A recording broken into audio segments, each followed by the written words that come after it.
Hello everyone and welcome to Past the Post. My name is Michael Adolphs and we're going to go over the very best of horse racing, especially here in the GCC region, namely in the UAE.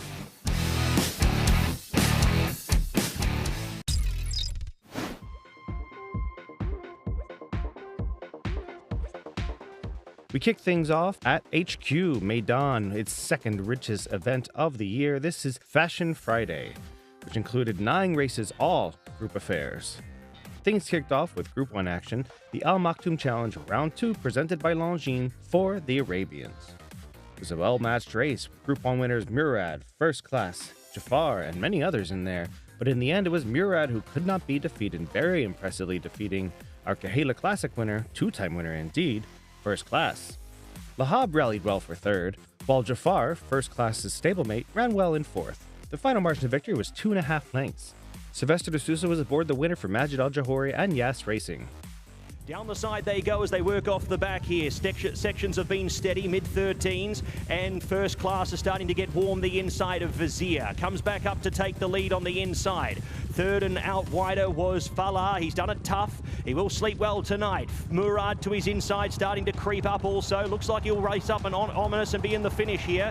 Next was Vizier dropping away. Lahab passes him. RX Burn next from Joe Star, Alexis, and up on the inside, Tarweej. They head into the straight.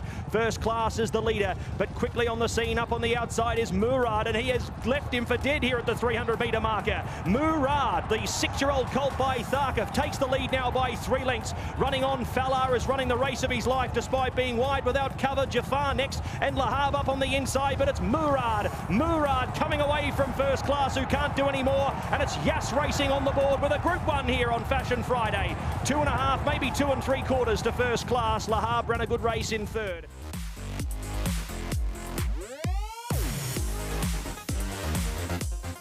The second race of the day was the Group 3 Firebreak Stakes, a big step on the way to the Godolphin Mile. On paper, this is a good matchup of stablemates Mendelssohn Bay and Commissioner King, with Commissioner King getting a little bit more favoritism. But in the end, he could not hold off his stablemate. Mendelssohn Bay went by him with a nice sustained rally under Richard Mullen for Bhupat Seymour. The son of Mendelssohn won his 3rd stakes race over a mile here in the UAE and 2nd at the Group 3 level. Hypnos, a USA horse, ran well in his UAE debut and first run also for Hamad Al-Jahani and Wathman Racing. Commissioner King getting further in front with every stride, and Mestry's now starting to be shaken along. Hypnos up into second position, the inside, followed by Mendelssohn Bay as they swing onto the side. It was about 3 or 4 lengths back to Fort Payne, who's joined by Crown Board, and then came Meydan Dubai. Commissioner King has started to come back to them here. Mendelssohn Bay and Hypnos beginning to make their runs at the 550. Then came Fort Payne, Crown Board now up into 4th position. Mestry dropping away, joined by Meydan Dubai as they swing the bend, and Commissioner King's now asked for the supreme effort.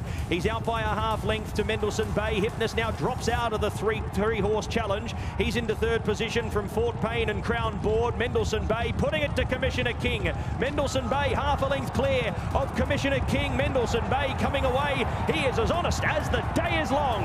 Mendelssohn Bay, as his father did plenty of times before, comes away to win the firebreak. Another Meydan scalp for Mendelssohn Bay. Horse at the beginning of the season that kind of marked you as well, just that you were having a great season so far, and yourself, great ride. I think he's revived, well, we've revived each other, I think, because obviously, look, last year was always going to be tough for those 3-year-olds stepping in against the older horses, but like I said to the owners back then, you just have to kind of take your medicine and go against these better horses and get them hardened up for it, and it's paid dividends because the horse is, he's had a fantastic season. You know, he was great, very impressive first up, and then obviously his second run was a little bit lackluster. He's probably a little bit behind himself, as in how he was feeling and everything, but I sat on him the other morning and I felt he'd come forward. So it's a nice predicament for the owners to be in, because you know he's been successful at the mile, but at the same time, you know, I've always felt he might be the horse that steps up in trip, and it's a predicament I think that they've got to go with now in the last leg. I think it's the obvious thing, and then you decide then whether, or even Saudi Cup, or the Saudi Cup. Yeah, look, it's a very privileged position they're in to have that now. So they'll take it and see where they go with it. But the race itself, you were kind of backed up a bit on the backstretch, like you were losing some ground, some momentum, but then you kicked it in, and he had almost a 4-furlong breeze for you at that point. Yeah, he's a horse that I knew how the race was going to set up.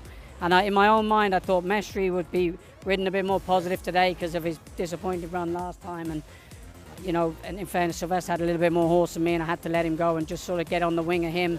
But then I wanted to get him running, and like I did first time out, when he got running, he gets into gear. And like I say, once I got to the turn and he was there with Tiger's horse, even though Tiger's horse was travelling well, I thought this horse will run all the way to the line, and he did. And yeah, he's been so tough.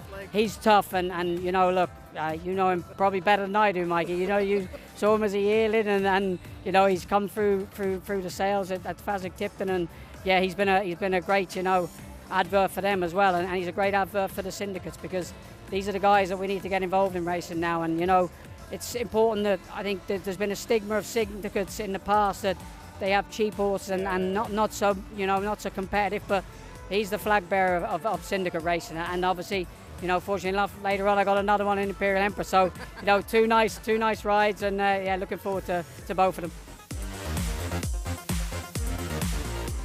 Third race of the night was the first one on the grass. This was the Al-Fahidi Fort, Group 2, 7 furlongs. On paper, the race looked like a matchup between old rivals Mysterious Knight and Marbon, but they could only manage 5th and 6th, with troubled trips for both of them. In the end, it was Marbon's stablemate, Al Najm, dismissed at 71-1 on the market, who won by a nose over Chicago Critic. Ben Cohen finished second and Andrew Slattery finished first, and funny enough, they are cousins. Michael Costa, of course, trains the winner for His Highness Shigachnet. Tumbler finished third. And it is shootout for Fawzi Nas and Adri de Vries, who takes the lead up in the middle stages of the race. A length and a half to clear of Apollo 1. Up on the inside in third is Kanjar, who's now got some cover. Lethal Levi next from Witness Stand. El Najm, Yarug. Next was Mountbatten. Mysterious Knight has been deep the trip. Chicago Critic working through from Andreas Versalius, and Uto looking for an inside run as Shootout leads them into the straight past the 300-metre marker. He's a length clear of Kanjar, Mysterious Knight, Chicago Critic, Marbon making their runs. Plenty of winning hopes here. Shootout getting claimed by Mysterious Knight. El Najm working through. Tumbler from the back, and Chicago Critic and El Najm coming down to the finish in the Al-Fahidi Fort. El Najm ducking the head out and wins. El Najm gets there just. It's a first career Group 2 victory for Andrew Slattery. You had to nose out your cousin in order to do it. No hard feelings there, but you got it done on a horse all for almost a year. What did it feel like out there? Yeah, look, as I said to Michael, he's going to come on for this. Michael actually called me this morning and he said, my other two jockeys might be best pleased with this one. He said, I really like this horse. He wasn't too far wrong. And going down through the lane, it looked like the gaps were opening up for you, but you had the horse underneath of you for sure. Yeah, look, when you turn into the straight here at Meydan doing double handfuls, it's a surreal feeling. Yeah. But he's went through the tight gaps and he's picked up well, and he's put the race to bed, and then he's grounded out, you know, so I'm happy with that. And for you yourself, you know, you've worked very hard over the last few years, especially to get this Group 2 victory, and you've put both your coins into Dubai racing over the last few years. Yeah, look, as you say, it's not for lack of trying. So we get up every day and we go at it and we try our best, and it's just nice to get the leg over a nice one and get the job done. The fourth race of the night was the Al-Shandaga Sprint, Group 3 affair, a big step toward the Dubai Golden Shaheen. This was over 6 furlongs worth 700,000 dirhams. This race was a chance for Al Nassib to win his third stakes in a row of the season and cement his status as the #1 sprinter in the UAE, but it was not meant to be, as he was collared by Drew's Gold at the top of the lane and dismissed decisively. William Buick was aboard the winner for Bhupat Simar, his second win of the night. Color Up ran well to be third, once again placing in another stakes race. Mufasa was the big disappointment, having a bit of a trouble trip back and forth. Now is Al Nassib to the outside of Dark Saffron. They match motors together. Color Up half a length away in third position. Mufasa didn't expect this map at all. Drew's Gold in a small field. You could throw a blanket over them at the moment, but he's 5 deep down the side, and Morning has seen them all the entire way. It is Dark Saffron who's matched up on the outside by Al Nassib, coming into the straight, and he takes over a narrow lead. Color Up there as well. Drew's Gold, he's relished the hot tempo. He's been deep the trip, but travels in strongly. It's Color Up and Al Nassib. They get to Dark Saffron. Drew's Gold finding plenty the outside at the 200-metre markets. Drew's Gold from Al Nassib, who has to rise to the occasion, and Color Up into third. Drew's Gold coming away for William Buick. Drew's Gold for Triple R Racing goes on to win the Al-Shandaga. A length and a half to Al Nassib. It's not the way anybody envisioned the race going, but he still got it done today. Yeah, I mean, look, he's a top-class horse. You know, he was a top-class horse in America, and I'm glad he's come to our stables. And I have to thank Sheikh Rashid for having the trust to give me this horse. And what can I say? He's just a very nice horse, and he's come around and won 2 in a row. He's almost giving shades of dare I say, Switzerland there, which the way his running style has kind of changed. He's sitting behind horses, he's picking them up and powering home. Yeah, I think, you know, I never had the horse before, so I don't know any more than what I know now, is that you just got to leave him alone. You know, he's got a running style where he needs to dictate whatever he wants to do rather than you tell him what to do. And obviously things moving forward are very clear for him. Like, what do you expect next for him? Well, I guess we got to go to the next step and, you know, go on Super Saturday and go on from there. A different kind of sprinter was up next. This was the Blue Point Sprint over 5 furlongs on the grass. This looked like a big matchup between Cover Up and Westaker, who defeated him in his race last year. But unlike last year, Westaker is not carrying 11 less pounds for the 3-year-old allowance. Cover Up is also a better horse indeed, and he proved that on the day, winning by a length over Echo Point. William Buick got his second win of the day, this time for Simon and Ed Crisford. Pontos got a return to form, finished well in 3rd. Pontos is allowed to let stride here at the 500 metres in the Blue Point Sprint. He's a neck in advance of Echo Point. Then came Spartan Arrow, the man in behind them. Tawala winding up. In behind them is next there Cover Up, looking for a way clear, and he heads through now and begins his run from Logo Hunter, Westaker, Hilitani. It's Pontos and Echo Point. Cover Up now starting to lift here over on the far side. It's Echo Point from Pontos. Cover Up getting there with every stride. It's Echo Point, but here comes Cover Up. Cover Up over the top. Cover Up wins it. A length and a half here to Echo Point. Pontos. Cover Up gets it done here. Ed Crisford, this is a horse that loves Dubai, but it's not only that, it seems to be an improved animal from last year. No, absolutely. I agree with you, Michael. He's an improved animal. He's a bigger, stronger, sort of older horse, a little bit more straightforward mentally. And, you know, he trains super well here. He loves traveling, and you know, I thought the race sort of set up for him quite nicely. He, you know, plenty of pace on, that's what we thought there would be. William rode a beautiful race, just covered him up, and, you know, he picked up nicely. And he's obviously got a very straightforward campaign after this. You're thinking about him, think that from the time you got him to now, you know, he's, like you said, he's really developed. What have you seen from him personally? Just like, is it just physical? Is it mental? Is he just all the things about? Yeah, I think physically he's sort of a bigger, stronger animal, but in terms of mentally, you know, last year when he came, he was a little bit unsure about things, and he was sort of jibbing going out to the track, and even on the training track, trying to get, some mornings just couldn't get him on. Where now he just goes on, and he knows what it's all about, and he's very straightforward, to be honest. So yeah, he takes it all in his stride now, and, you know, he's a really great, really fun horse, and I'm very, very pleased for his owner, Khalifa Suleiman. It's great, and he's won a Group 2, so very, very good day. The biggest race of the night was the Group 1 Al Maktoum Challenge over 1,900 meters or 9.5 furlongs. This is worth 3.68 million dirhams or almost exactly $1 million. On paper, the slight favorite was Heart of Honor. He was battling favoritism with Walk of Stars, who won this decisively last year over Imperial Emperor. But in the end, it was third choice, Imperial Emperor, who proved the best of all. In the end, he won by a length and a half by a hard-closing Wathnon runner, Tumba Rumba, stretching out to 9.5 furlongs for the first time. Heart of Honor rallied well and belatedly to be third, just beating out Artorias. Walk of Stars was a bit of a disappointment, finishing 5th. Where it's Imperial Emperor and Walk of Stars, they're paired away now. 4 lengths in advance of Artorias, Tumba Rumba, Heart of Honor next from Masmak and Kabir Khan, but here is Imperial Emperor. Imperial Emperor coming away by 4 or 5 lengths. Tumba Rumba making ground, along with Artorias, Walk of Stars, Heart of Honor. He's too far back to make an impression now. It's Imperial Emperor, Tumba Rumba, getting there with every stride, making an interesting race, but another World Cup awaits for Imperial Emperor. Third win of the day, and in the big one, of course. You had 6 going in, but Imperial Emperor was the horse on paper who really needed to factor along with Walk of Stars, and he pulled through for you. Yeah, I think he's a much improved horse this year, you know. Last year, he had to come through the handicap ranks, and, you know, we had to chase our races to get to where we did and where we could. This year, he's already rated high enough, and we can pick and choose where we want to go.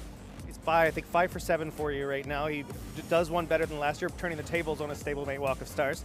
You know, one thing I noticed in the race is that Richie was obviously very confident riding him, but he was always traveling better than any other horse in the race. Yeah, I think he's like a jockey's dream, to be honest. You know, you can put him wherever you want. He's a well. On the other hand, Richard gave him a very good ride, but you know, when you win, it looks easy. But on the other hand, this horse, you can put him wherever you want. He's very push button, and Richard knows he was second in this race last year to Walk of Stars. So Richard knows that he wanted to take on Walk of Stars a little bit early, and yeah, it worked for him. All options on the table right now, or are you just sticking to Dubai? Well, he's been invited to Saudi Cup already, but owners just want to stay here, so this is what it's going to be, I guess. The 7th race of the night was the 3rd and final Group 1 of the night. This is the Jebel Hatta, over 9 furlongs on the grass. This race was an opportunity for prohibitive favorite Opera Ballo to prove that he is a proper Group 1 horse. And indeed he did, winning by a facile 2.5 lengths over Group 1 winner Salawi. Holloway Boy finished 3rd, with Nation's Pride, a multiple Group 1 winner and the stablemate of the winner, finishing 4th. Opera Ballo will now possibly go on to Super Saturday, but in the end, his big goal is, of course, the Dubai Turf. William Buick got his 3rd win of the day, this time for Charlie Appleby and Godolphin. 950 metres left to go. Nation's Pride striding freely. 11.47, 11.66, 11.75. Barcelona's got him running steady. 3 lengths to Salawi. Up into 3rd position as they head down the side now was Meydan. Further back, Opera Ballo. Back to 4th now from Holloway Boy, and Vaffatino still last. Nation's Pride comes back to them in the Hatta. He's a length and a half to Salawi. It's up into 3rd position here as they continue on. Opera Ballo now starting to work inside, followed by Meydan, Holloway Boy and Vaffatino as they swing. Nation's Pride and Salawi matching motors. Opera Ballo coming out 3 wide now to present his run. Then came Meydan from Vaffatino. Holloway Boy dropping away. Salawi and Nation's Pride on vapors up on the outside. Opera Ballo. Opera Ballo coming past them very quickly. Half a length away from Salawi. Nation's Pride. Holloway Boy running on, but he's a Goliath. A future of world racing. Opera Ballo coming away for another win. Wins the Group 1 Jebel Hatta by 2.5. 3 different owners, 3 different wins so far. This horse is obviously was expected to run well. He's improving all the time for you. Yeah, he is improving all the time. He was a little bit keen today. I think, you know, he knew where he was at tonight, and you know, he was fresh and ready for it. He's maturing well physically and mentally, but you know, look, he wants to get on with it. But you know, still a very good display. You know, he pulled clear of a pretty solid field. So you know, is he relaxing better for you? He was, but tonight, you know, he comes alive half a mile out, which I suppose is a sign of a good horse, right? Yeah. At the same time, his father was very much like that as well. You know, look, he's got plenty of good qualities, and he's only going to get better and improve. So you know, the future's bright for him. No, delighted. Obviously, first and foremost, delighted for His Highness Sheikh Mohammed and the team Godolphin. As we know, he'll have a big following, this horse, just because of who he's by. You know, Gayaf, as we've seen here before, putting up some great performances in the past. So to have a son of him to do what he's doing now is it's a great honour, and we're all very excited by it. And so it was a bit of a relief, because you know it was billed to be a horse that couldn't get beat. And as we know in racing, unfortunately, it does happen sometimes. But great ride by William. And as William said, he's his father because he's headstrong and he takes a bit of managing. But we were always sort of comfortable in the run that we'd get the job done tonight. We go back to the dirt and to the younger generation for race 8. This was the Group 3 UAE 2000 Guineas. This race offers points toward the Kentucky Derby, so it was indeed a race that was coveted. Devon Island was the prohibitive favorite for Godolphin and Charlie Appleby, but it was not meant to be for him, as he never showed his lightning turn of foot that he showed in his previous runs, having to settle for second. Instead, it was 6-Speed who stepped up once again and won impressively, giving Bhupat Seymour his 4th victory of the day. Mikel Barcelona was aboard for the win. Rounding out the top 3 was Union Security. 2 to watch out of this race were the 4th and 5th place finishers. Lino Padrino had to overcome post 16 and ran on well to be 4th after tracking the lead. Meanwhile, Raja closed from far back and was never passed by a horse closing from 11th to 5th in the final 2.5 furlongs. They swing the bend, and it's 6 Speed and Lino Padrino. The Bupat Seema pair go to war here at the 400 in the 2000 guineas. 6 Speed still with a couple of lengths at bay for Barcelona. Out by 2.5 now to Lino Padrino, running on Union Security and Devon Island from the back, but it's 6 Speed. 6 Speed out to 1,600 metres. He's getting to the end of his distance range, but he keeps lifting and finding and rising to the task. Away goes 6 Speed in the 2000 guineas and goes on to win by 4 lengths. Devon Island in a photo finish with Union Security. Fourth win of the night, and this one may have been the sweetest. I would say with a horse that's the youngest, most unexposed in 6 Speed Bupat. Just take us through it, because you had to be thinking all the way through the race, he's just traveling, isn't he? Yeah, you know yourself. You know, when you're picking these young horses, and I went to pick him in a sale, and Eddie O'Leary sold him, and they're such a good consigners. And I bought him in UK, Craven Sale. I brought him here, bought him from my friends. You never know. You're always thinking about these young horses to be stars, and when it happens, it's unbelievable. It's like your kids, graduating and doing really well. And there were ways you could poke holes in his form and be like, okay, he hasn't shown that he maybe might he looks like a sprinter in some ways. He might not be able to get the distance. He might not be good enough when facing tougher horses. He answered all those questions today. He put these horses to bed on a track that wasn't playing to that running style. Yeah, you're so right. I think the track's been a little bit deep today and a little bit slower, but he's a great horse. He can put himself wherever you want him to put him. He's got the early speed, and then you can relax on him, and then he kicks. And till they do that kind of distance, you never know if they'll be able to do it. And we thought we have a horse who's got a lot of speed, and he might just be a sprinter, but he just keeps on kicking another furlong. So I think we got a nice horse. And the last race of the day over at Meydan was the Al-Khail Trophy. This is a Group 3 affair and a big step toward the Dubai Gold Cup. Meydan was, of course, the favorite in here, having come off a nice win himself, and looked to be challenged by Epic Poet, a dual winner over this course, and multiple Group 1 performer and Group 1 winner as a 2-year-old, Sunway. In the end, it was the last named Sunway and Sylvester de Sousa who committed to the lead with a few furlongs left and could not be caught. Trained by David Minussier, he won by a half length over Epic Poet. Another 2 lengths back was Meydan, a bit of a disappointment in third. West Wind Blows for Simon and Ed Christopher, the stablemate of the favorite, rounded out the top 4. Walker headed up on the outside by Sunway, who goes and puts more pressure on, and Nightwalker is beaten. Then came West Wind Blows, Key Harbour. Meydan now looking for runs inside of Key Harbour, doesn't want to come all the way around them. Epic Poet still tracking the Sheikh Ahmed bin Rashid Al Maktoum runner, and Goya Senora starting to make a run from the back. It's Sunway the leader. He's out in front with 250 metres left to go. Meydan starts to make chase along with West Wind Blows and Epic Poet. Sunway still in front, 150 metres left to go. Here come the runs, Epic Poet and Meydan. It's Sunway the leader. Epic Poet diving at the line. Sunway will hold on to win. Just off the air, we're talking to Sylvester. He's opening the card and closing the card perfectly for you.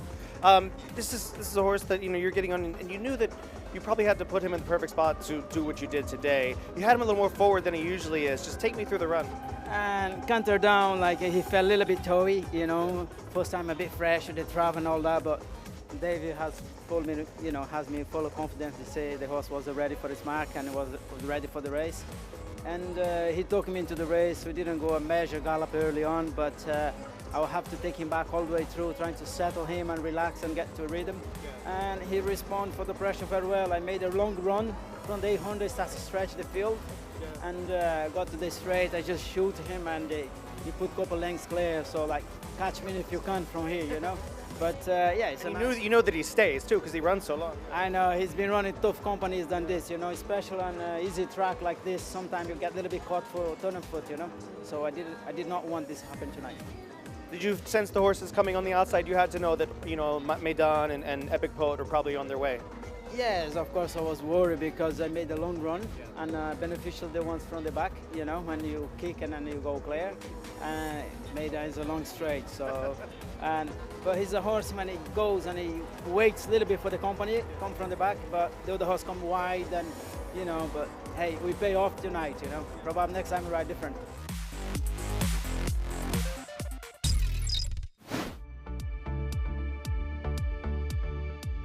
We head over to Al-Ain on Saturday, which had 8 races, including the first leg of the Al-Ain Marathon Series. The first race of the day was a maiden for over 2,000 meters for those Arabians, and was won in a 1-2 finish, actually 1-2-4 finish for Yas Racing. First of them was Balsam, beating out another French-bred Hanif into second. Sami Legree was aboard for Eric Legree. Rounding out the top 3 was Samoon for Ibrahim Al-Hadrami. Yas Racing tried to go 2 for 2 on the day in the next race, a 0-80 handicap over 1,600 meters on the dirt there, but Nibras was not quite good enough for a dominant HM Shamika. Ridden by Kais Al-Busadi for Saeed Al-Shamsi, he won by 7 lengths over Nibras and Noria Dalagla. Third race of the day was a non-winners of 2 5-year-old Nut Purebred Arabians, 80,000 on line over 9 furlongs or 1,800 meters. Mad Lembarak looked like one of the horses to beat in the race, a total player, and won like a good one, by 3/4 of a length, under Sam Hitchcock for Tony Gamel. Ludo Lillegard was in second for Musab Al-Mahari, while Dio was back in third. The fourth race of the night was a maiden for 4-year-olds and up, 70,000 on the line, over 7 furlongs. Lulua, a French-bred, won nicely here by a length and a quarter over AF Yofroa. Ra'ad was back in third. The winner was ridden by Ray Dawson for Ibrahim Al-Hadrami. Next up, we had another maiden, this one over the flat 5 furlongs in front of the stands. The sprinters were going at it, and it was won smartly by E.S. Doman. Richard Mullen was aboard for Ahmed Al-Baherbi.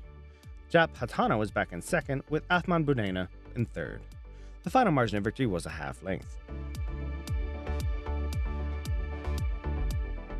Another maiden over 5 furlongs followed for this 4-year-old Nut UAE breds. This one was won well by national studs Mesna NF. Tai Gaucher was aboard for Halal and Tanan Al-Alawi. Ryan Tahosen was back in second, with Al Kabir back in third. The final margin of victory was 3/4 of a length. The 7th race of the night was a 0-75 rated handicap, also over that straight 5 furlong sprint. AF Yartad and Sylvester de Sousa gave our leading rider another win on the weekend. 74 rated sort won by 2.5 lengths over Easy Lap, with Nashmi Al-Hosen back in third. The final race at Al-Ain on the night was the first leg of the Al-Ain Marathon Series over 2 miles or 3,200 meters. It was a long race, but it came down to only 1 length in the end, as Uday, a French-bred, beat out Calise de Carrere by only a length, with another 4.5 back to Rums in third. Adam Al-Balushi was aboard for the victory for Mohammed Al-Mazrouki.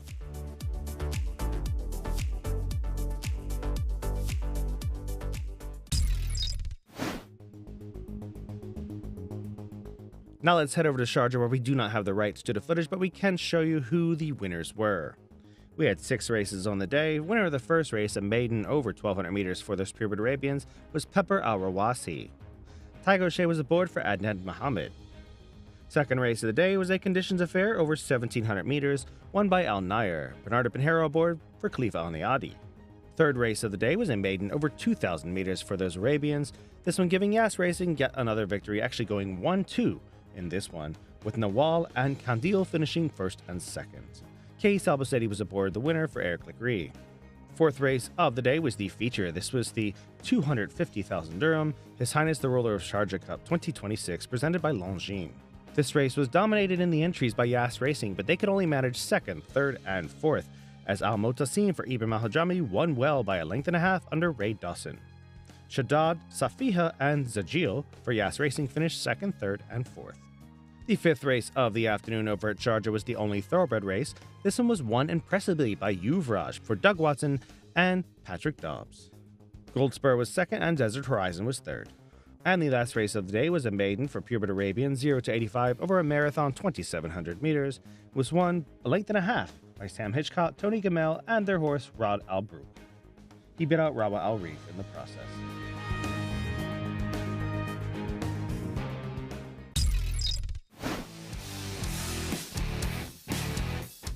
Now let's take a look at our championship standings. Yas Racing is in the lead with the owners with 26 victories. His Highness Sheikh Aqib bin Rashid Al Maktoum has 18. Godolphin has 10. His Highness Sheikh Hamdan bin Mohammed Al Maktoum has 9. And Al Laith has 8, striking at 36.4% impressively, rounding out the top 5. Among the trainers, Bhupat Timar continues to have a great season with 28 victories and 8.8 million dirhams in earnings. Ibrahim Al-Hadrami is in second with 25 victories, Musab Al-Maheri has 20, Michael Costa has 16, and Salam Bigader has crept into the top 5 with 11 victories. Among the jockeys, Sylvester de Sousa leads with 30 wins and a 13.3% strike rate. Bernardo Pinheiro has 11% strike rate and 26 victories in second. Tygo O'Shea has 24, continuing a great season again. Another great season for Richie Mullen as well, 22 victories and 5.8 million dirhams in prize money. And Ray Dawson rounds out the top 5 with 20 victories.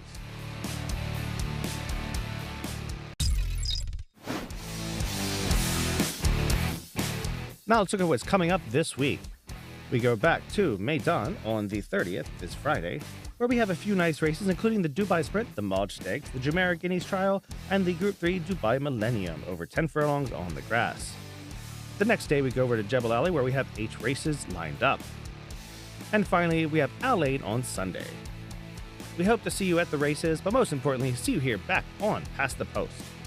We thank you for tuning in. My name is Michael A. Dawson. May all your photo finishes be winning ones.